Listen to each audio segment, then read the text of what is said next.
Harry Potter is probably one of the most successful things to come out of England that isn't the royal family or colonialism. But if we shift the perspective a little bit and focus on the villain of the story, Lord Voldemort, and it becomes quite funny. There is a part 1 to this, the link is in the description, but it's not necessary for you to have seen it. Now imagine this, you are Lord Voldemort. You just received your body thanks to some absolutely insanely genius plan come up with by one of your minions. Though the idea to kill Harry Potter did prove fruitless, you still have the means to get your plan into action. And one day your minion comes up to you and is like, "My lord." "Yes, Wormtongue." "Wormtail, my lord." "Oh right, yeah, wrong movie. Okay, Weird Tongue, what is it?" It appears that we have lost one of our most brilliant Death Eaters. The one that helped orchestrate the entire plan was the one that turned into Mad-Eye Moody and helped us with our attack on Hogwarts to get your body back." "Wait, I thought you did all of that." I was with you the whole time, my lord." "Alright, give me that sheet of paper. I want to see which Death Eaters that we still have." "What was his name again?" "Barty Crouch." "Oh, right, yes. Barty Crouch... Doctor. Doctor? We had a doctor? Who?" "No, my lord, he wasn't Doctor Who. He was Barty Crouch Jr. "Ah, yes, Burnham on Crouch. I've been there. It's a very quaint little town, actually." "No, my lord, not a place. He was a person." "Oh, yes, there's a hair on this. Oh, Barty Crouch Jr. Oh, pity. Will we ever see from him again?"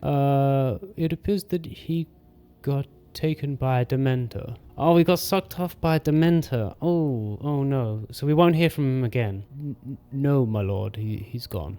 Anyway, we should probably continue our plan with getting the prophecy from the ministry, shouldn't we? And that's what you do. You come up with plans to break out some of your Death Eaters from Azkaban, because one of those people has a little bit of information that you need, particularly in regards to the Ministry of Mysteries, where a prophecy is being held. This prophecy is important because it tells you if Harry Potter is actually your direct adversary or not, and you need to know because all you've heard up until this point is hearsay. But with your body now firmly with you, Nagini has kind of become everything to you. She is your companion. If only she was human. We should send emissaries to the magical beings, Volding. Yes, Nagini, that is smart. Yes, Nagini, that is smart. Yeah. Why is Nagini now his favourite? Oh my, don't worry guys, I'm here too. Remember, Ring, we don't actually care about you. You're just some random accessory that Voldy found. You're not an object of insurmountable power like the rest of us are you? But I was the one that was made after we killed our dad. That means something, right? Just be quiet, all of you, please. I'm trying to think here. My lord, who are you talking to? Oh, nothing. No, what's wrong? Did you hear, my lord? Yes, I did. It was all over the papers. They're saying Harry and Dumbledore are out of their gourds, my lord. This is good, my minion. We still have time to formulate our plan to break into Azkaban. And also find the prophecy, don't we? Not just that, my lord, but they put Dolores Umbridge in Hogwarts itself. I bet Dumbledore loved that, didn't he? Well, my lord, it appears that she also became High Inquisitor. Crikey. Yeah, she makes you look like an ambassador for Mudbloods. Not quite, but I understand where you're coming from. She is ruthless. So what do we do? Should we try and bring her to our side? Nah, she's not really like Death Eater material. She's kind of like motivated by like some higher calling. I don't need anything like that. I need people that are motivated by me. We should try and take the prophecy soon. You're right, my sweet. My lord? Be gone. I'm busy. You're right, my sweet. Slytherin, quiet. You're embarrassing yourself. It's only because she's his new toy. We've been here decades and now all of a sudden she comes in and we're thrown away by the wayside. Slytherin, jealousy is an ugly emotion. You should try and be a little bit more happy. But it's not fair. It's just because she's a snake and she speaks parcel tongue, no? Quiet, Slytherin. No. Quiet, Slytherin. No. So help me go. Harry Potter? What are you doing here? Huh, that was weird. Why was Harry here? But you can't dwell on that, and it's time for you to go and find the prophecy. You opt to send Nagini because frankly she is the only thing that you can trust in this entire world. Plus she can kind of sneak in without being seen because, you know, she's a snake. And snakes are a lot harder to spot than people. And this way you don't have to send all of your men. Nagini is a big girl and she can handle herself a lot better than Lucius and Wormtail can. Harry Potter is here. Nagini, come back. It's not safe for you anymore. Can I just kill the Weasley? He smells a bit like us. Okay, just poke him a few times, please, and then come back, okay? And with that, Nagini comes scurrying home. Nagini, my sweet, are you hurt? Nagini, my sweet, are you hurt? No, but it seems like we have a link to Harry Potter. Interesting. Does seem to be the case. This is good, Nagini. I'm sure we can make use of it soon, but we must not lose sight of the current objective. We need to get that prophecy, and we need to break out the Death Eaters. And that's what you do. You break out 10 of the most loyal and the most ruthless Death Eaters, because frankly, if they got tossed into Azkaban for you, they're probably going to do a reasonably good job going forward, a lot better than these snivelling fools you have to associate yourself with right now. And I mean, breaking into Azkaban was quite simple, and the Ministry of Magic is frankly a joke, because you managed to send a couple of your snivelling idiots to go and break into the most secure facility in the wizarding world. You're not going to complain about that, because their loss is your gain. And in the meantime, every night you still try to break out into the Ministry of Mysteries, because, you know, you might stumble on something that could prove useful to you.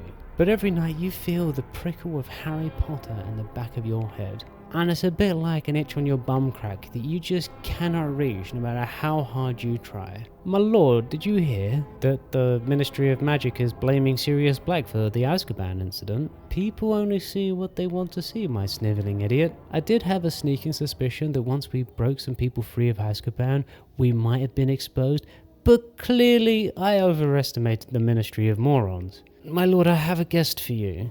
Oh, do tell. Augustus Rookwood, my lord. Who? My lord, the man that knows about the Ministry of Mysteries. It was your plan to break him out? Oh, yes.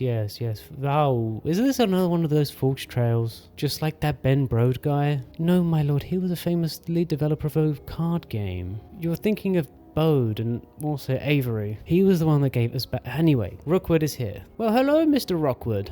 My lord. So you could get us into the Ministry of Mysteries? Yes, my lord. Perfect. How? Well, my lord, first we kind of need to get into the Hall of Prophecies. But there's a very strong magic that doesn't allow anyone who's not involved in the prophecy to collect the prophecy. It prevents people from taking a prophecy that straight up doesn't belong to them. Go on. Basically, the only surefire way of getting a prophecy out of the Hall of Prophecies is to get you or Harry to pick up that prophecy for yourself and take it by your own hand. Interesting. Well, thank you, Mr. Rockbow. You've given me a lot to consider. Yes, me lord. We could send the boy for us, and then once he has the prophecy, we take it from him. This isn't fair. Quiet, Slytherin. But this is an interesting plan. We could use our psychic link with the boy to lure him into a trap and get him to break into the prophecy room for us. But how could we do it? You know, we could pretend we were torturing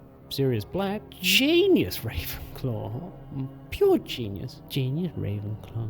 With that, you have the plan, but now you need to dangle the carrot. You can't just go all in. You have to just lay the seeds of mystery for Harry, make him curious as to what you might be up to, and see what you're planning. So you send him a few visions here and there. My lord, I have news. Yes, Dumbledore's been fired. I know, this is old news now.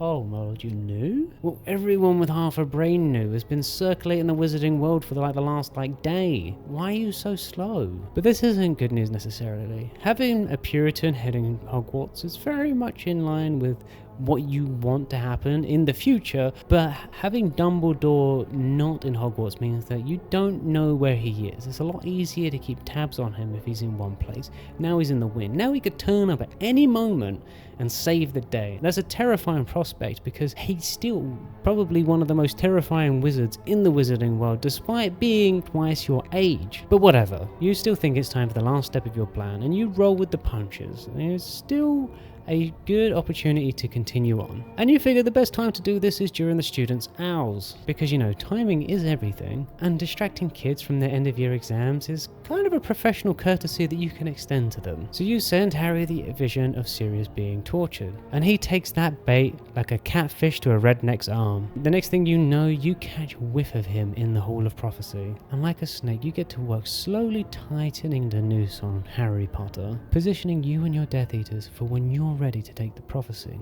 And he gets it. The mad lad gets it in a heartbeat. It's like there's someone writing his story for him and he can just get everything handed to him on a silver platter. See? Yes, Nagini, you are a genius, aren't you? We need to use fate to our advantage. Yes, Nagini, you are a...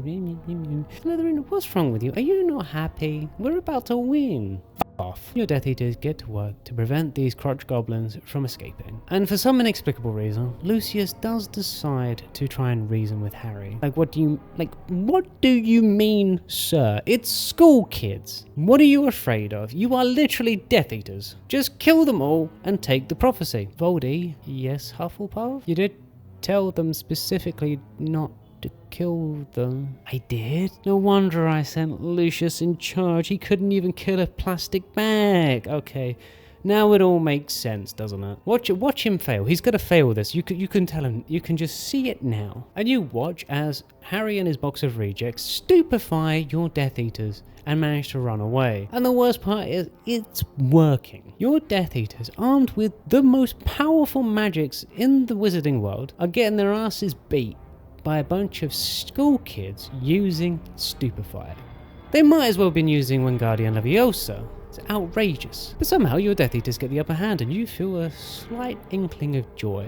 Maybe Lucius isn't completely useless. And they corner those rejects and those mudbloods. They even have a full muggle on their team. And that is a crime in itself. It's just such a shame the beauty is wasted on the filth. But of course Lucius tries to reason with Harry again. Like, what is going on? It's like he's trying to snatch defeat from the jaws of victory. Anyway, some Light Eaters come in. Oh, it's the Order of the Feelings, headed by Sirius Black. Well, at least now you can actually kill him and really torture him rather than that pretend stuff that you were doing a minute ago. And they all get into a teensy scuffle and the prophecy shatters. And you're a little bit salty about that. Tiny little bit angry. All your plans have gone to waste because Lucius Malfoy decided to be a little bitch. It's okay, Voldy. I think we firmly established that Harry Potter is our enemy and the prophecy that Snape told us is largely true. So we don't know what love is? That sounds made up. That sounds like something Dumbledore would say. But in the commotion, Lestrange gets an Avada Kedavra on Sirius Black, and he does not die instantly, like pretty much everyone that's been Avada Kedavra up until this point. In fact, he manages to hold on to life for a little while, almost looking like he might actually survive. And this is either Lestrange being really weak or Sirius being an absolute monster. Either way, it's quite the feat, but he ends up falling back into some doorway thing of ghosts and stuff, whatever. It's kind of annoying, but you figure, Lestrange's gotta love that. She really did want to kill him. And you weren't really his biggest fan either. He was quite the thorn in your side, but he was your scapegoat, and it's kind of sad to have that taken from you. In fact, that between the prophecy and everything, it's kind of annoying. But that rattled Harry immensely. And now it's your time to get serious. And you kind of want to kill Harry. Why you didn't elect to do that originally? Well, that is the conundrum, isn't it? If the end result was the same, you should have just gone with this objective. And Harry is chasing after Lestrange, and he looks about how you feel, to be honest. He almost gets her. He looks like he's ready to kill her. So you do your best Palpatine impression, like, do it. Do it now. And he hesitates and turns towards you, so you bitch slap that wand out of his hand, because no way you're getting Expelliarmus this time. Really, bro? Really? Now you're going to kill Harry Potter, when none other than Dumbledore appears, ready to run the ones. Really, Dumbledore? Another Deus Ex Machina? Oh my god, bro. Okay, well, I am happy to oblige. Are you going to make me do all the forms as well? Nah, not today, pal. So you guys have your 1v1, and Dumbledore is quite the opponent, and some high-level magic is chucked around pretty effortlessly. You summon a giant fire snake and he takes your ride down Splash Mountain, and you just about get the upper hand. You fire some glass at him, but Dumbledore, he's good, like really good. And you realize at that moment that fighting him is probably just going to get both of you killed, which is not something you necessarily want to happen. And you have to admit, he feels a bit like a force of nature. He's a tough old boot, isn't he? So what's the point? There are easier ways to win this fight. So you get inside Harry Potter and start showing him a real good time. Now you can really touch him. And you start rubbing salt in the wounds. You start giving him a little flashback to all the memories that he tries to ignore. And you reveal yourself in front of him. You get ready to cast the finishing blow. And that's when Cornelius Fudge in the Ministry of Morons comes barreling in and get a good look at you. Oh, crap. Good job, Voldy. Not only did we not get the prophecy, not only did we not kill the boy, but we also lost our anonymity. Good job, Nagini. Good job, Voldy. I hope you're proud of yourself. Quiet, Slytherin. It's not Nagini's fault. Oh dear, gorgeous. It was clearly Lucius's fault, you fucking donkey. My lord. Yes, I know. Anyway, if you like this video, please give it a like, and also consider subscribing if you want to see a part 3. I just want to shout out my members, especially Talenton X, Yuri, Lavender, and Alan. Link to join them is in the description. Thank you, have a great day, have a great life.